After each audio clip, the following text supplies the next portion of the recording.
Bien rester sur place, donc merci les volontaires. Oui, un petit peu, je vous connais.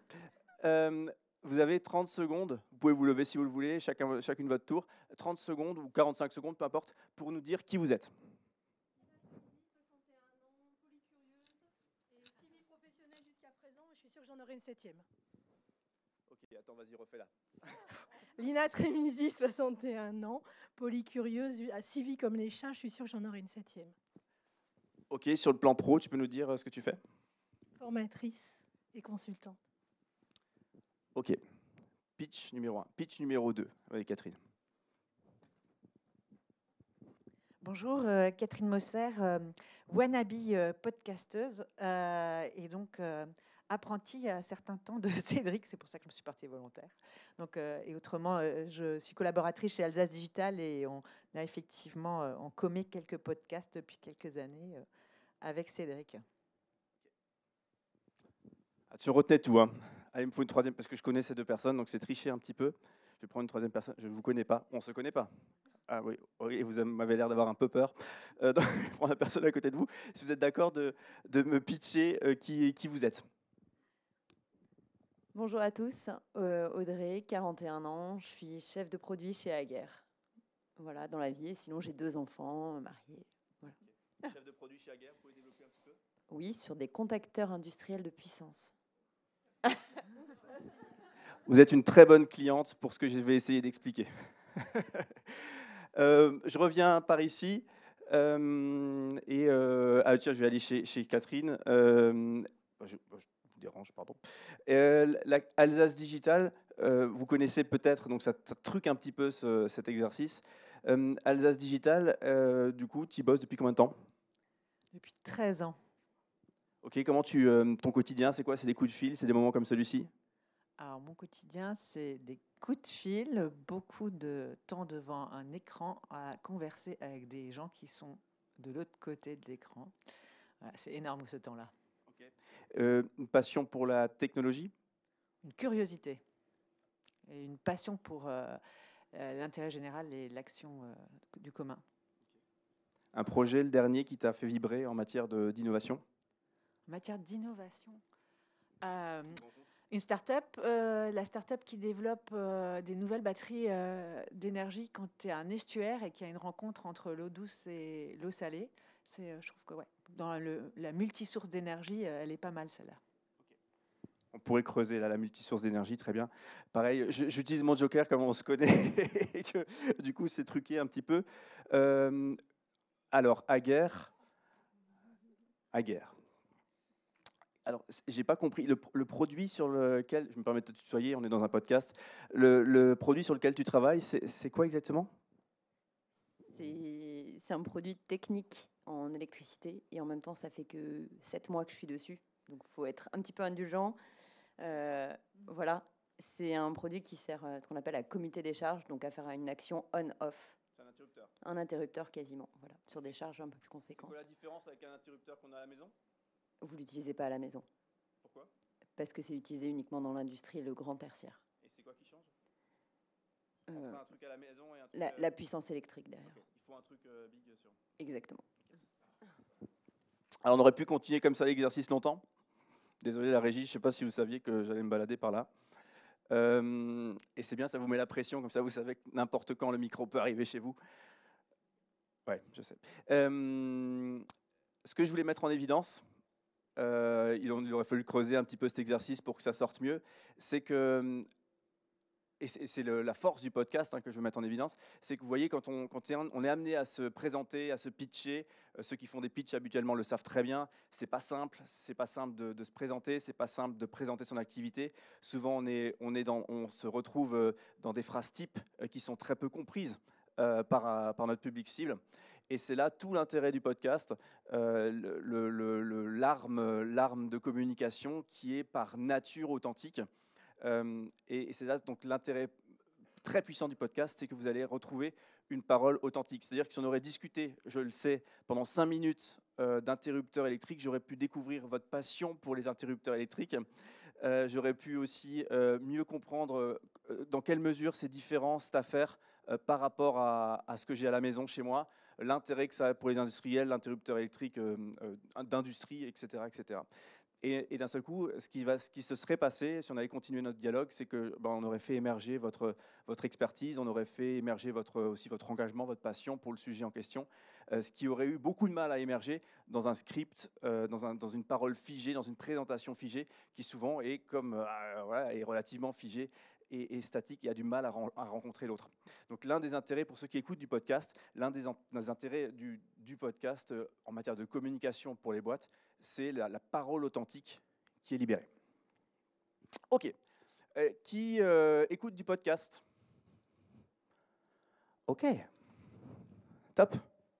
Alors, podcast, définition du podcast quand même rapide, je vous la fais courte. Il y a le podcast natif, qui est le podcast que vous écoutez sur Spotify, Apple, etc., qui est un podcast qui a été créé par une structure qui n'est pas une radio, ce n'est pas un replay de radio. Et vous avez effectivement le replay de radio, donc un contenu qui a été diffusé à la radio, qui après est disponible en écoute libre sur Internet. Donc là, la différence déjà, la première à faire entre un replay de radio, et un podcast natif. Voilà. Podcast natif qui peut être créé par n'importe quel opérateur. Une entreprise ou autre. Voilà. On parle ici de podcast natif. Je ne vais pas vous parler des replays de France Culture. Dans le podcast natif, c'est quoi les types de podcasts, un truc que vous kiffez? Est-ce qu'il y a un truc que vous aimez beaucoup? Vulgarisation cinéma, ok. C'est comment? C'est conversationnel? Est-ce que c'est un dialogue? Ok. Est-ce qu'il y a d'autres contenus que vous aimez beaucoup en podcast? Développement personnel, un exemple, ça se passe comment? C'est une personne qui parle en témoignage, un dialogue ou non? Ok, un dialogue. Voilà, donc là, on met le doigt sur le différents types de podcasts natifs qui existent. Vous avez, il y a toute une série, mais pour les schématiser tout ça, vous avez le podcast conversationnel, qui est le podcast qu'on voit beaucoup en entreprise et qui fait beaucoup de sens parce qu'il permet de faire émerger cette authenticité. Donc concrètement, vous allez souvent avoir un personnage, un animateur journaliste qui va poser des questions, qui va incarner le programme, qui va être le visage et l'identité du programme. Et vous avez des invités qui vont livrer ce qu'ils ont à livrer sur le sujet. Je pense que ça rejoint aussi le cinéma, c'est le même principe. Vous avez aussi à côté de ça, et ça peut être intéressant pour les marques, mais c'est peut-être moins connu, même si vous en avez forcément écouté avec les mains levées que j'ai vues tout à l'heure. Vous avez le podcast narratif. Donc, oui, donc pardon. Et puis aussi le fameux que tout le monde connaît tout le temps, c'est On de la te raconte. Voilà, donc où vous avez une magnifique voix qui vous emmène dans une histoire. Et là, il y avait beaucoup de jeux sur l'illustration sonore, etc. Donc ça, c'est un autre type de podcast natif. Ce qui est intéressant, effectivement, c'est quand on pense podcast natif, voilà, vous l'avez vu tout de suite, il y a toute une gamme de produits qui sont là. Alors, notre sujet, c'est le podcast natif, et c'est le podcast natif dans le contexte d'une marque. Alors, du coup, est-ce qu'il y en a qui ont déjà créé du podcast? Je continue avec mes questions. 2, 3, oui, les mains, oui, je sais, ça devient tendu de lever la main. Attendez, je vais venir vous voir, du coup, parce que comme ça va vous faire flipper. Non, je rigole. Est-ce que vous pouvez nous raconter, si déjà il y a des expériences, autant les entendre, qu'est-ce que vous avez fait comme projet de podcast? En fait, je travaille pour la Mutualité Française Grand Est. On a un rôle d'acteur de prévention en santé et on a un podcast qui s'appelle L'environnement au cœur de ma santé. Et l'idée, c'est d'aborder des thématiques comme les ondes électromagnétiques, la pollution de l'air extérieur, intérieur, et de donner un état de la science telle qu'elle est actuelle et de donner des conseils pour s'en prémunir. Ok, très bien. C'est conversationnel, on discute ensemble? Ok. La main timide. Du coup, moi, je bosse pour l'incubateur SEMIA, qui est co-organisateur de ce cycle de conférences. Et j'ai lancé un petit podcast sur les entrepreneurs. Du coup, c'est conversationnel aussi. Voilà. Beaucoup d'épisodes déjà? Beaucoup d'épisodes? 2 épisodes, c'est le lancement. Très bien. Et j'avais... Oups là. Vous avez failli faire un petit... Vous aviez une dernière main levée qui était... Ah oui, c'est bien, vous avez osé la relever, la main. Pouf, petit sport au passage. Pif. Du coup, moi, c'est un podcast conversationnel avec des invités qui sont suivis sur les réseaux sociaux, donc des influenceurs. Oui. alsacien que je mets en avant via le podcast. Et il y a une dizaine d'épisodes.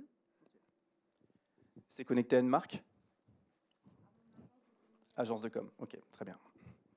Trop bien, merci pour les exemples. Peut-être qu'on vous réutilise tout à l'heure pour illustrer tout ça. Il y a deux... Alors tout ce que je dis, c'est schématique. Hein. Tout ce que je dis, c'est schématique. Tout ce que je dis, ça peut être nuancé et ça peut être approfondi, creusé, etc. J'en reviens au schématique. Il y a deux grandes manières pour une marque, à mon sens, pour connecter, pour utiliser le podcast dans sa stratégie. La première des manières, c'est un créateur qui porte un podcast et votre marque vient s'associer à ce podcast. La marque ne conçoit pas le podcast, la marque s'associe au podcast. J'ai un très bon exemple que je cite à chaque fois, que j'ai rencontré au Paris Podcast Festival à Paris en 2023. Le podcast s'appelle Vulgaire, il est excellent. Un podcast qui vulgarise tout plein de sujets. Et en l'occurrence, la personne qui est très drôle, qui est humoriste aussi à ses heures perdues, eh bien, créé là pour le coup un épisode sur l'audition.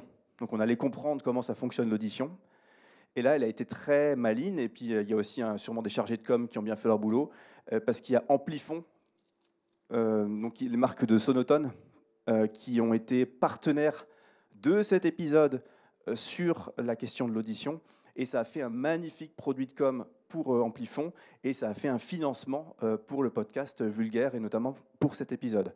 Et ce qui est très très cool, c'est que dans ce contexte-là, la marque vient parfaitement respecter l'univers du créateur, vient s'y adosser et vient créer du sens et avec du fond, du contenu de fond. Donc voilà une première manière pour une marque vraiment de faire sens, et c'est vraiment très très cool, puisqu'on ne vient pas juste parler de com, mais on vient parler du sujet de fond. Donc voilà, intéressez-vous, si vous avez une marque, à mon sens, il faut vous intéresser aux créateurs qui ont, donc typiquement, avec votre podcast, j'inviterai les influenceurs à se connecter à vous, parce qu'effectivement, ça peut créer des ponts et des synergies intéressantes. L'autre manière, c'est, là aussi schématique, c'est la marque qui crée son podcast. Donc votre exemple aussi, je crois, hein, donc je ne dis pas de bêtises. Donc là, l'idée, c'est que le podcast, c'est un véritable outil de communication de la marque. Et là, c'est vachement intéressant, parce qu'il me semble que beaucoup de marques se font un tout petit peu piéger en prenant pour exemple des projets de podcast créés par des artistes, créés par des créateurs qui ont une intention unique, c'est rencontrer un large public par rapport à leur sujet. Et en fait, la marque, c'est pas toujours ça son enjeu. Et je crois avoir vu trop souvent des marques qui étaient trop focus sur le rayonnement du projet, le nombre de vues de son podcast, etc.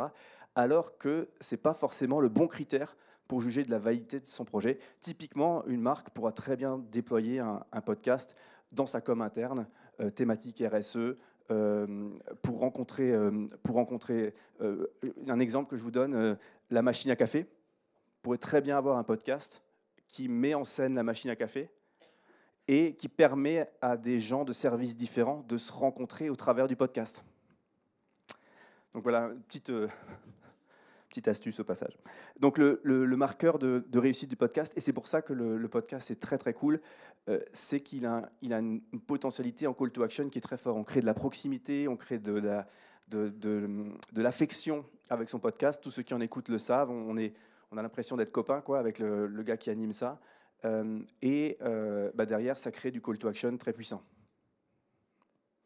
Donc ça, c'est vraiment l'un des intérêts forts du podcast. On sera parfois beaucoup moins massif en matière de rayonnement, mais on aura une puissance de frappe sur le call to action, sur la transformation, sur la proposition qu'on fait aux gens, qui sera beaucoup plus forte. J'ai un exemple.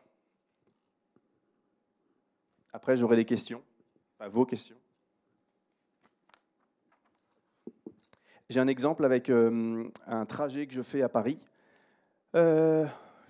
Qui va à Paris en train, un trajet que je fais à Paris, plus de 2 heures de train, je lance mon podcast. C'est l'interview d'un gars qui s'appelle Luc, qui a été fondateur et dirigeant d'une boîte, Euromédia, une très grosse boîte. Enfin, ça a commencé dans son garage, et puis ça devient une très grosse boîte qu'il a fini par revendre à un demi-milliard. Et c'est pile poil l'activité, le type d'activité que moi je fais, qui correspond aussi à l'activité que ces messieurs à la régie font. Je commence à écouter son aventure.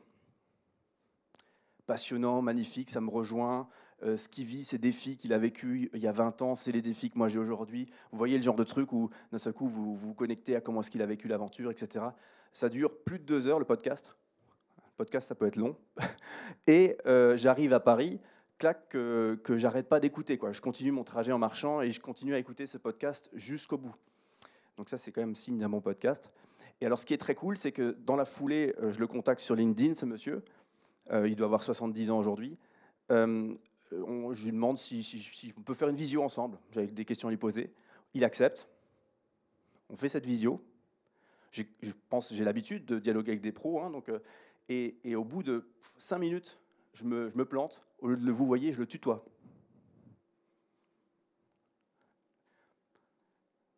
Et ça, c'est un signe qu'en fait, moi, je l'avais rencontré, j'avais déjà cheminé avec lui, j'étais déjà proche de lui grâce à cette aventure de podcast, alors que lui, il venait de me découvrir. Et ça, c'est vraiment un symbole fort. J'aime bien la raconter, cette histoire. C'est un symbole fort de ce que fait le podcast, c'est qu'il permet vraiment la connexion, la pré-rencontre, très, très puissamment. Et après, ce qui est cool, c'est qu'il m'a dit on peut se tutoyer. Voilà. Donc voilà pour l'un des intérêts du podcast. Je connecte avec ce que je vous disais tout au début, l'authenticité, la puissance de la rencontre. Ah mince, elle est partie à guerre. Je l'ai fait fuir avec mon affaire. On serait revenu vers elle, mais je suis sûr qu'on aurait passé un moment passionnant à parler d'interrupteurs électriques. Alors que si je vous avais dit au début, nous allons parler d'interrupteurs électriques, tout le monde serait parti en courant. Alors, je termine avec la magie. Pour moi, le podcast, c'est magique. C'est magique à plein d'égards. Déjà, c'est magique au sens plaisir, le plaisir à réaliser.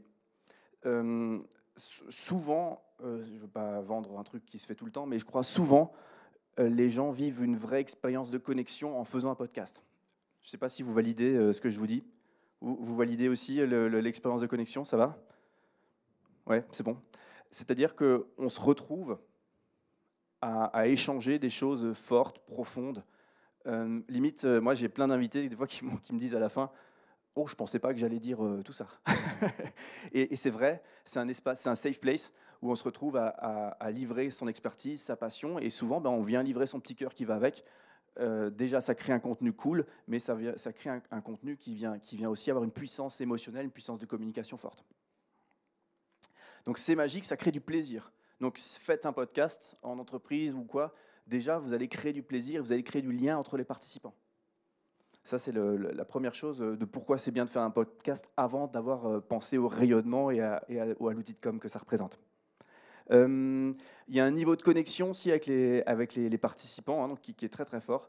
Moi-même, qui anime beaucoup de podcasts, souvent je me retrouve à redire ce que des invités m'ont dit. L'un de mes derniers rendez-vous, j'avais Sandra Geiger avec moi. Sandra Geiger, vous la connaissez peut-être, elle a été championne du monde de boxe, 5 fois de suite championne du monde de boxe. Donc ouais, super intéressante, aujourd'hui elle est coach en entreprise, etc. Et elle finit par dire, au bout de 45 minutes d'entretien, que la clé de la réussite professionnelle, mais pas que, mais professionnelle, c'est réussir à se créer des temps de repos. Le repos, c'est un ingrédient de la réussite. Et moi, quand elle me dit ça, je fais « Ah, mais c'est trop bien !» Et après, bien sûr, on discute de ça. Et vous voyez à quel point, effectivement, le podcast nourrit et interpelle, puisque moi, maintenant, j'ai dû répéter cette phrase au moins 20 fois, 21 maintenant. Et du coup, rencontre forte, rencontre puissante. J'aurai d'autres exemples et je vais m'arrêter là. Le côté force de frappe aussi.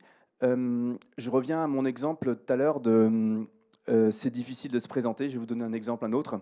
Vous connaissez peut-être la boutique Eunosphère, ceux qui aiment bien le vin. Je ne sais pas s'il faut lever la main pour ça. C'est ça. Oh tiens, toutes ces mains levées. Il y a un caviste à la Cruteno, c'est l'Eunosphère, il est excellent. Bref, recommandation au passage, si vous voulez choisir votre vin pour Noël. Il est excellent, mais face caméra, c'était pas trop son truc, quoi. Et pour créer son contenu de com, c'était embêtant parce qu'il fallait montrer son expertise. Et d'un seul coup, on a arrêté le tournage, on a arrêté le script, et on s'est mis à papoter. Ah tiens, et si moi je veux prendre cette bouteille de vin, tu me la recommandes avec quoi, avec quel plat, etc. Et là, le gars, il se transforme en passionné expert. Vous lui dites n'importe quel plat qui vous sort le vin qui va aller bien, le vin classique, le vin un peu fou, l'expérience que vous pourriez... Le gars, il est super fort. Et d'un seul coup, moi, j'ai une petite tape au gars qui était avec moi, relance le rec. Et du coup, on a fait toute sa com comme ça. En fait, c'était pas un podcast, mais on a utilisé les techniques de podcast pour créer ces vidéos de présentation et son contenu de com. Et en fait, c'était un rendu bien plus puissant que si on l'avait mis un rendu scripté en face de lui, où il aurait été mal à l'aise et avec un script un petit peu voilà, qui ne respire pas l'authenticité, alors que lui, quand on l'écoute parler, rien que 30 secondes, de sa passion et de son expertise, franchement, on est convaincu. Voilà. L'onosphère à la Cruteno vous attend. Bref. Ensuite, et j'ai pas l'heure. 12h, très bien. Ensuite, je fais un dernier point et après, j'écoute vos questions si vous en avez. Le côté stratégie, il y a énormément de stratégie aussi dans le podcast.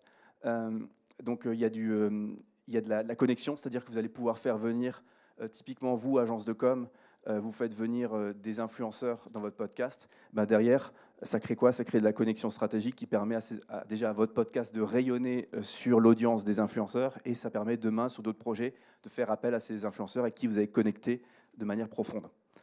Intérêt très stratégique du podcast. On ne parle même pas on parle même pas de diffusion là. On parle juste de la création du podcast. Donc intérêt très stratégique. Et puis après, bien sûr, en termes de diffusion, si votre influenceur il a un bel aura et qu'il partage vos contenus, paf, ben ça augmente largement, puis ça vous fait gagner des années en matière de diffusion. Donc intérêt très stratégique du podcast sur le rayonnement. Ah oui, j'ai un exemple. C'est Jérémy Claïs. C'est un gars qui fait toujours un podcast qui s'appelle Sens Créatif, avec qui je discutais il y a 2 semaines, et qui me disait il était illustrateur de métier, et il a créé un podcast sur le métier d'illustrateur. Donc il interviewait plein d'illustrateurs, voilà, cet écosystème, et il s'est retrouvé, il m'a dit ça, c'est sa phrase, j'ai dialogué avec des gens avec qui j'aurais pas pu dialoguer. Son podcast, son projet média, lui a ouvert des portes et des connexions avec des gens de son milieu qui allaient bien au-delà de son aura à lui. Et ça a été des vraies opportunités derrière pour bâtir des liens. Il a fini même aujourd'hui podcasteur pro. Donc voilà, pour lui, le chemin a changé un petit peu. Mais c'est très intéressant de noter que le côté projet média, votre podcast, va vous ouvrir des portes aussi en matière de connexion. Et ensuite, ce qui est très très cool, et là c'est ma cerise sur le gâteau. Le podcast, historiquement, et les contenus longs de radio, historiquement, avaient toujours un grand problème sur le web. C'est des contenus longs. Qui va regarder 1 heure d'émission, etc. On est d'accord, hein, c'était une galère. Et c'est toujours une galère. Et c'est pas grave. Parce que, ce qui est très cool, et on le fait quasiment sur tous nos projets, un contenu long va être... positionné sur un YouTube s'il y a de la vidéo, sur un Spotify, enfin sur les plateformes d'écoute si c'est de l'audio, ou sur les deux si vous avez les deux. Et ce contenu long sera réservé à une certaine audience, ceux qui connectent vraiment avec votre projet. Et voilà, si tout va bien, si les choses avancent, vous allez faire grossir cette communauté, mais vraiment vous faites grossir cette communauté un à un. Voilà, c'est vraiment un travail de fond où vraiment les gens qui se connectent à vous, qui écoutent tous vos podcasts, tous vos projets, ben ils sont vraiment très convaincus de ce que vous faites, et ils adhèrent à fond et ils connectent avec vous. Souvent, il y a une relation quasi personnelle qui se tisse. Ça, c'est une chose. Et c'est le contenu long, et c'est normal. Il ne faut pas attendre à ce que le contenu long, au premier épisode, il fasse 100 000 vues, paf. Par contre, et c'est ça qui est très cool, c'est que le contenu long, notamment quand il est filmé, c'est une machine à créer du contenu court réseaux sociaux. Vous les avez tous vus. Je pense que quand je vous dis ça, vous voyez tous toutes ces, je sais pas, ce qu'on donne souvent comme exemple, c'est Legend, Guillaume Play, où vous avez peut-être vous regardez pas les interviews en entier, mais je suis sûr que vous avez vu popper sur vos réseaux sociaux des extraits de cette interview. Et c'est ça qui est magique, avec IA ou découpé à la mano, peu importe. Le contenu long qui dure 1 heure, ça va être une machine à créer du contenu court. et du contenu court qui a toutes les caractéristiques du contenu long, à savoir l'authenticité, l'expertise incarnée, passionnée, etc. Donc c'est trop cool parce que vous vous retrouvez avec une multitude. Donc souvent je donne cette image-là sur des projets où il y a un podcast qui se fait chaque mois. Vous avez une dizaine de contenus réseaux sociaux qui vont être produits à partir de ce contenu mère et qui vont irriguer les réseaux sociaux. Donc tous les 3 jours, vous êtes présent avec votre contenu alors que vous avez fait une émission par mois. C'est parfait que vous leviez la main parce que c'est le moment des questions. Je prends monsieur qui a été à l'initiative et qui a été magnifique. J'ai un micro, Cédric. Ainsi. Ah, super. Non, mais on va faire ça au micro, bien comme il faut. Juste, vous avez mentionné Guillaume Play.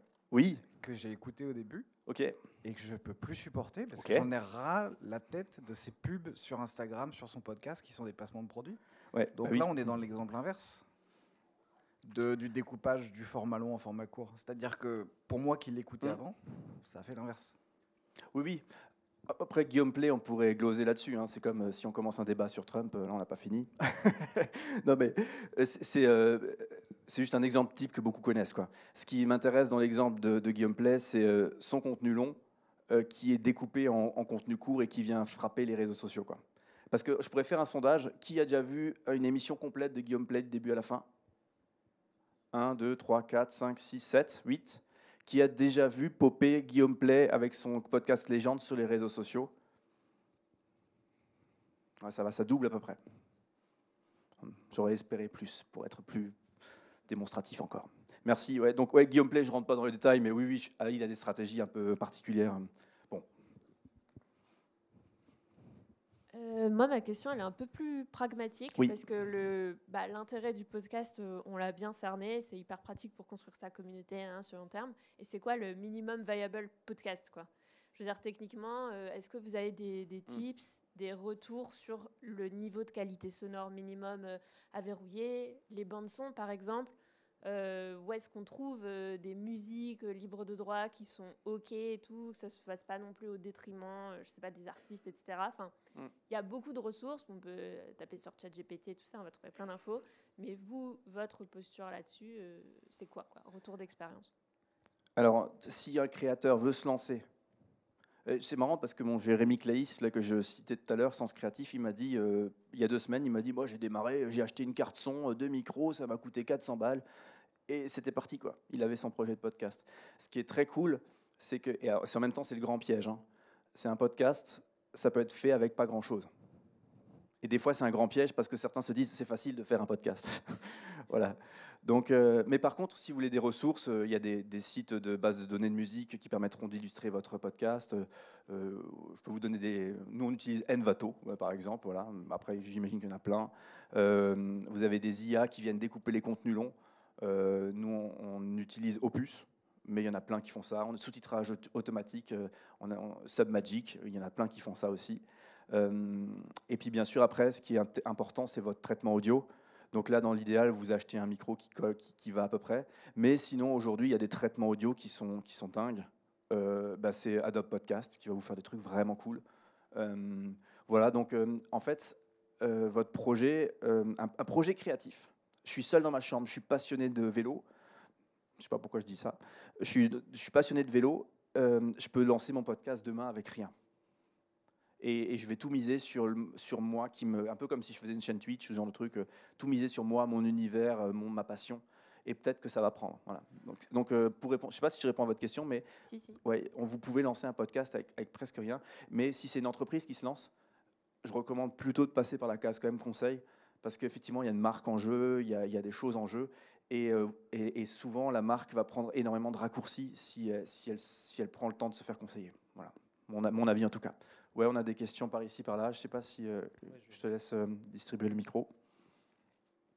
J'ai prévu une danse aussi en attendant. Je ne sais pas si c'est le moment de faire des blagues. Est-ce qu'il y a une différence de stratégie entre un podcast filmé et celui qui est uniquement écouté ? Oui. La différence, elle est dans la facilité qu'on a à créer des contenus pour les réseaux sociaux. Notamment, hein, pas que, mais notamment.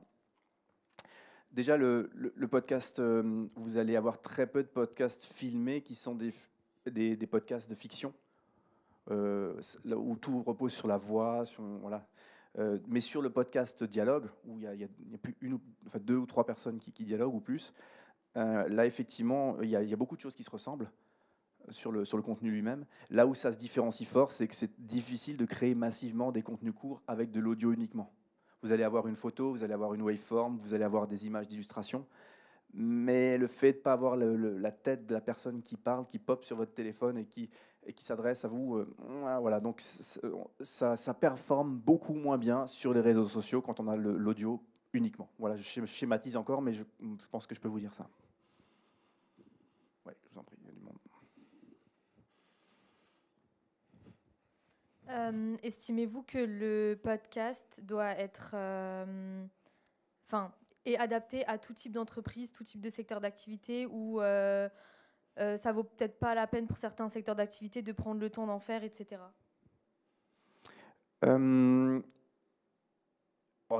sais pas si j'ai la réponse à ça, mais je pense que il y a pas, pour répondre, il n'y a pas que l'enjeu commercial, il n'y a pas que l'enjeu de diffusion, il n'y a pas que le tunnel de vente. Le podcast sert à ça, à armer un tunnel de vente, à armer une pub produit, voilà, complètement, à armer une galaxie de connexions avec des partenaires via son podcast, l'exemple qu'on évoquait tout à l'heure avec les influenceurs. Le podcast sert à ça. Et on pourrait se dire qu'une boîte qui n'a pas ces besoins-là n'a pas besoin de podcast. Mais le podcast, comme je vous l'ai dit, peut aussi être utilisé dans une dynamique interne, dans une dynamique de rencontre des collaborateurs entre services, ils ne se connaissent pas, on crée un contenu qui permet de découvrir Gérard qui bosse à la prod, que je vois de loin mais que je ne connais pas, et d'un seul coup, je vais écouter un petit peu son histoire, comment est-ce qu'il a intégré l'entreprise, qu'est-ce qu'il y trouve, et en fait, d'un seul coup, le podcast va être utile. Donc moi, j'ai tendance à dire que il me semble qu'on va très facilement réussir à trouver des projets où le podcast est pertinent, peu importe le type d'entreprise. Voilà. Okay. Après, bien sûr, il faut être allé. C'est là que c'est intéressant, je rebondis sur ce que vous dites pour finir et redire ce que j'ai dit avant. Il ne faut pas mettre le podcast dans une case. Voilà, c'est on veut du rayonnement, mais il y a quoi ? Il n'y a que 100 vues sur mon podcast. Si c'est une boîte de 50 bonhommes et que c'est une com interne, c'est bien. Ok, merci.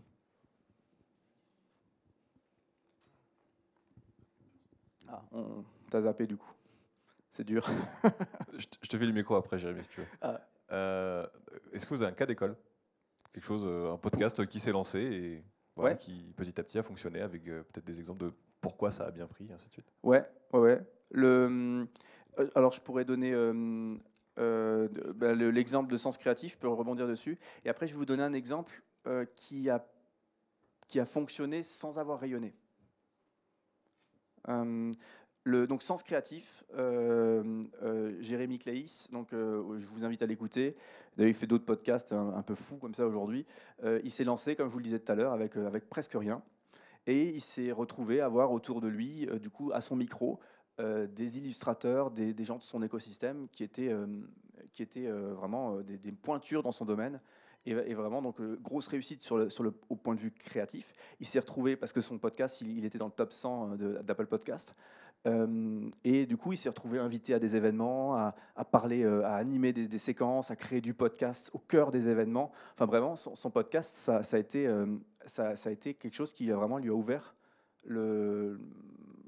les portes finalement de son univers à lui, et ça lui a ouvert tellement les portes qu'en fait il a transformé son métier, il est devenu podcasteur pro sur les questions d'illustration, mais pas que.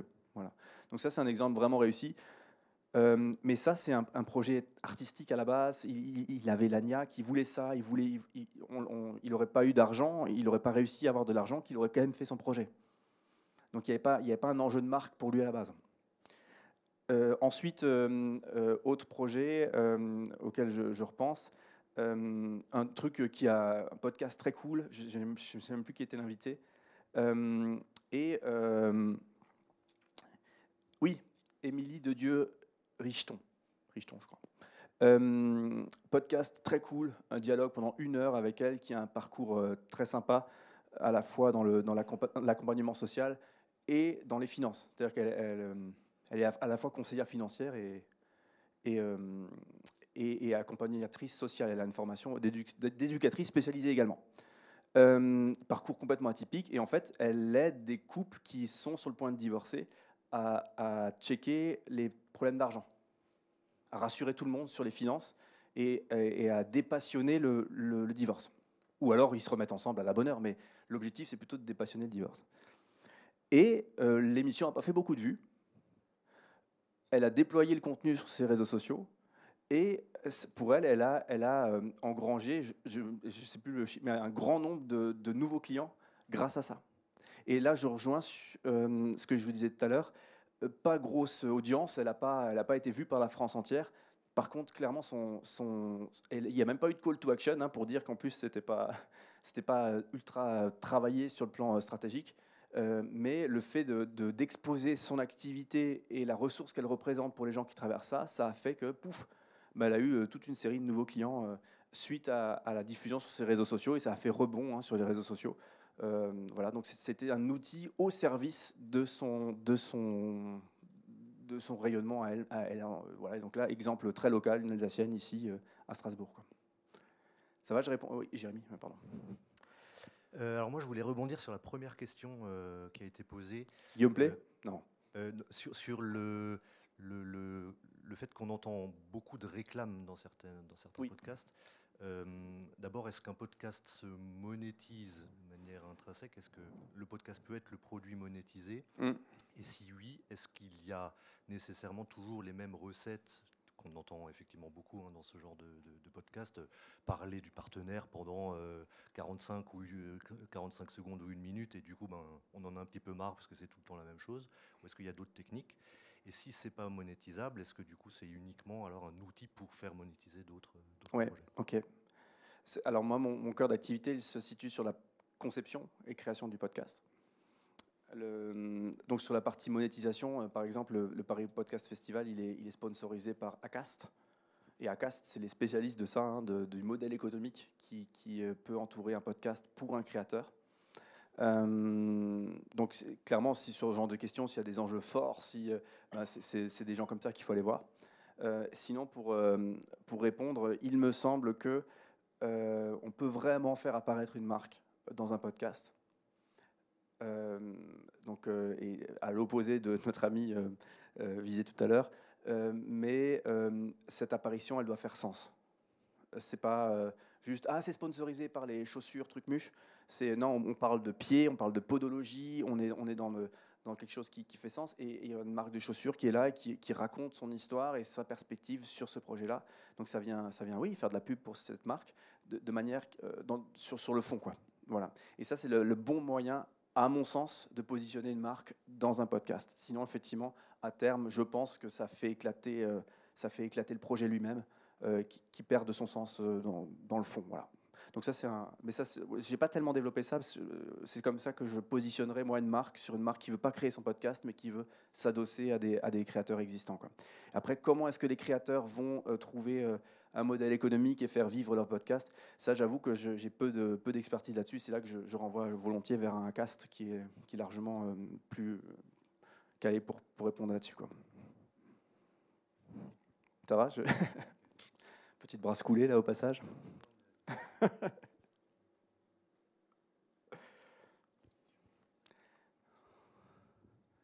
Est-ce que ça sent le moment héros de apéro? Bonne punchline, j'adore.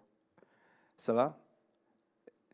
Est-ce que vous avez des questions supplémentaires? Est-ce que vous avez ça a été qui a appris quelque chose? Mais me faites pas plaisir, vraiment. Si pour les autres, on était un peu en terrain connu. Ok, c'est intéressant, merci. Catherine, je te vois hésiter à lever la main, c'est bien. Trop bien. Si vous voulez des infos, la page publicitaire, on discute avec grand plaisir. Vous voyez, moi, je suis passionné par ça, donc j'aime bien discuter des projets, même si derrière, on ne bosse pas forcément ensemble, même si c'est un projet qui est type juste créatif et il n'y a pas de modèle économique à chercher. Moi, c'est toujours un plaisir d'en parler. Et après, sur le plan pro, nous, on a des techniques. On a une boîte de prod, ça s'appelle Easymara, et on a des techniques dans des solutions de vidéo, audio. Là, on accompagne la création du podcast en studio. On a 100 mètres carrés de studio, ou en entreprise. On déplace un studio. Si vous voulez, on crée un studio éphémère en entreprise, dans un espace, sur un événement. Et notre plus-value, c'est qu'on fait de l'accompagnement éditorial. C'est-à-dire qu'on va accompagner la boîte, l'entité à réfléchir à comment rejoindre sa cible avec son projet de podcast et comment délivrer correctement son message et construire son projet. Voilà. Merci beaucoup.